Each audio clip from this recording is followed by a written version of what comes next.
Ahojte, moje meno je Lenka Flešarová a dnes vám chcem ukázať tento rodinný dom, ktorý je v mestskej časti Stropkov-Sýtniky. Dom je v pôvodnom stave s veľkým potenciálom a výnimočná jeho poloha. Nachádza sa mimo hlavnej cesty.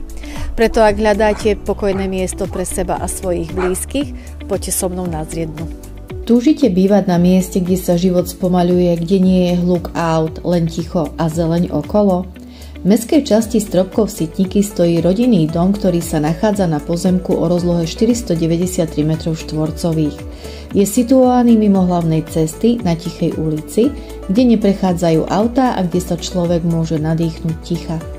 Pri vstupe do domu nás privítá chodba, ktorá hneď zaujme niečím netradičným. Nachádza sa tu menšia gaučová súprava a televízor. Ako keby už samotný vstup chcel ponúknuť miesto na oddych zónu, kde si vyložíte nohy a vypijete šálku kávy. Z chodby vstupujeme do spálne, ktorej súčasťou je vstavaná skriňa, manželská posteľ a komoda. Ďalšia izba je pracovňa, kde nájdete dostatok priestoru pre svoju prácu alebo tvorivú činnosť. Pre hostí je pripravená druhá spálňa, ktorej súčasťou je skriňa, konferenčný stolík a kreslo. Srdcom domu je kuchyňa s rohovou lavicou a jedalenským stolom, z ktorej sa dostávame do praktickej špajze. Kúpeľňa a ostatné časti domu sú v pôvodnom stave, čo ponúka možnosť rekonštrukcie podľa vlastných predstav.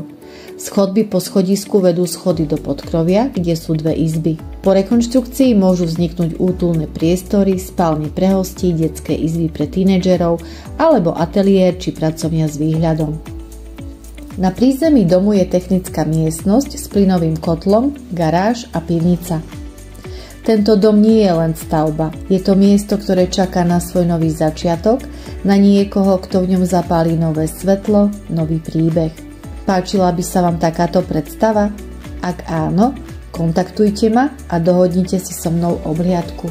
Výhody: tichá lokalita, konštrukcia z tehly a kvádra, čiastočne podpivničený, pozemok, vlastná studňa, garáž.